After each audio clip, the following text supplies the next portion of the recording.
ପ୍ରତ୍ୟେକ ଦିନ ଭଳି ଆଜି ବି ଉଦୟ ସ୍କୁଲରୁ ଚାଲିକି ଘରକୁ ଯାଉଥିଲା। ଆଜି ତା ସାଙ୍ଗ ପ୍ରଭାସ ଅସୁସ୍ଥ ଥିଲା ଏବଂ ସ୍କୁଲକୁ ଆସି ନଥିଲା। ସେଥିପାଇଁ ସେ ଏକୁଟିଆ ଯାଉଥିଲା। ଚିନ୍ତା ଡ୍ରିପେଟ୍ ଅଞ୍ଚଳ ଚେନ୍ନାଇର ଏକ ପୁରୁଣା ଅଞ୍ଚଳ ଥିଲା। ସେଠାରେ ବହୁ ପୁରୁଣା ଅଟ୍ଟାଳିକା ଥିଲା। ଉଦୟ ସମସ୍ତଙ୍କ ନାମ ଜାଣିଥିଲା। ଚିନ୍ତା ଦ୍ରିପେଟ୍ର ଲୋକମାନେ, ରାସ୍ତାଘାଟ, ଶବ୍ଦ, ଦୋକାନ, ସୁଗନ୍ଧ ସମସ୍ତେ ଉଦୟଙ୍କୁ ପରିଚିତ ଥିଲେ।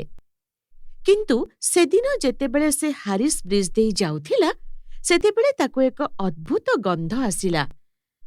ଯେତେବେଳେ ସେ ଟିକେ ଆଗକୁ ଗଲା, ସେ ଜଣଙ୍କର କାଶର ଶବ୍ଦ ଶୁଣିଲା। ଉଦୟ ଶୀଘ୍ର ଶୀଘ୍ର ଚାଲିବା ଆରମ୍ଭ କଲା। ବ୍ରିଜ୍ ପାର ହେବା ପରେ ଦୁର୍ଗନ୍ଧ ଛାଡ଼ିବାକୁ ଲାଗିଲା, କିନ୍ତୁ କାଶର ଶବ୍ଦ ଏବେ ବି ଆସୁଥିଲା। ଏମିତି ହିଁ କାଶର ଶବ୍ଦ ତା ଜେଜେମା କାଶିବା ବେଳେ ଶୁଭାଯାଉଥିଲା। ତା ସାମ୍ନାରେ ଏକ ଅଶୋକା ଗଛ ଥିଲା। ଗଛରେ କମଳା ରଙ୍ଗର ଫୁଲ ଦେଖି ସେ ଜେଜେମାଙ୍କ ଗଜରା ମନେ ପକେଇବାକୁ ଲାଗିଲା।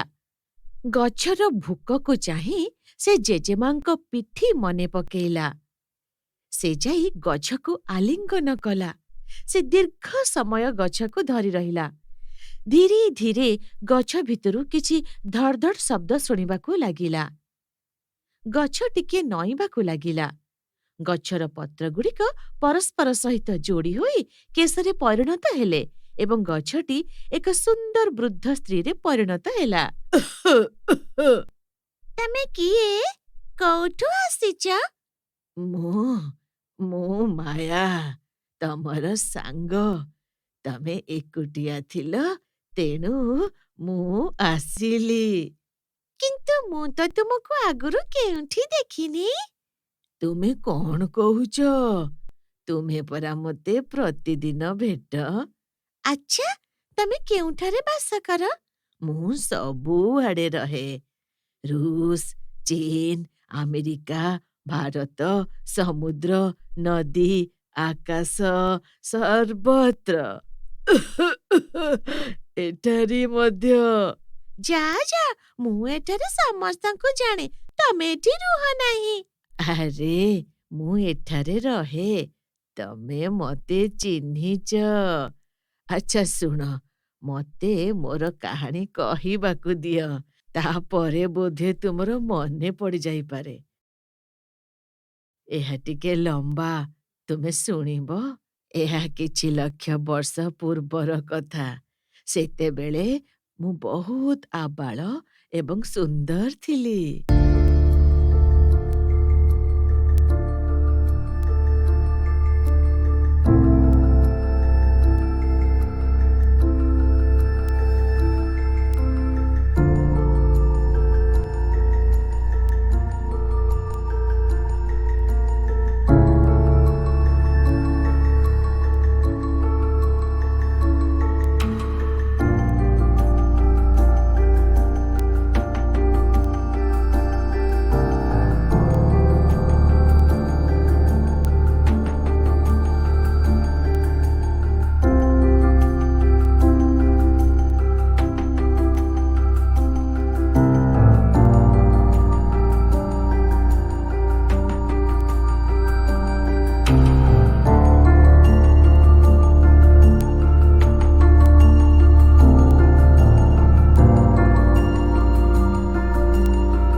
ବର୍ତ୍ତମାନ କୁହ, ତୁମେ ମୋତେ ଚିହ୍ନି ପାରିଲ କି? ହୁଁ, ସ୍ପଷ୍ଟ ଭାବେ ଚିହ୍ନି ପାରିଲି। ମୁଁ ପ୍ରତିଦିନ ତୁମକୁ ଭେଟିଥାଏ। କିନ୍ତୁ ଯଦି ତୁମ ସହିତ କଥାବାର୍ତ୍ତା କରିବାକୁ ଅନୁଭବ କରେ, ତେବେ ମୁଁ କ'ଣ କରିବି? ତମେ ଏମିତି କରିବ କି କିଛି ଜିନିଷକୁ ଧ୍ୟାନ ଦେଇ ଦେଖିବ। ଯେତେବେଳେ ତୁମେ ଅତି ଯତ୍ନର ସହ କିଛି ଦେଖିବ, ମୁଁ ତୁମ ସହିତ କଥା ହେବାକୁ ଆସିବି। ଏହା କହି ମାୟା ବିଦାୟ ନେଇ ପୁଣି ଏକ ଗଛରେ ପରିଣତ ହୋଇଗଲା। ଉଦୟ ଘରେ ପହଞ୍ଚିବା ପରେ ସେ ତା ଜେଜେମାଙ୍କୁ ବହୁତ ମନେ ପକେଇଲା। ସେ ଆଲମାରିରୁ ଏକ ପୁରୁଣା ଆଲବମ୍ ବାହାର କରି ତାହା ଦେଖିବା ଆରମ୍ଭ କଲା। ଆଲବମ୍ରେ ଜେଜେବାପାମାନେ ବେଳେବେଳେ ପର୍ବତକୁ, କେବେ ସମୁଦ୍ରକୁ, ଆଉ କେବେ ଏକ ମନ୍ଦିରକୁ ଯାଇଥିଲେ। ଚିଣ୍ଟା ଦ୍ରିପେଡ୍ ବଜାରର ଏକ ଫଟୋ ମଧ୍ୟ ଥିଲା। ଉଦୟ ଭାବିବାକୁ ଲାଗିଲା ତାଙ୍କ ଜେଜେମାଙ୍କ ସମୟରୁ ଦୁନିଆ କେତେ ବଦଳି ଯାଇଛି।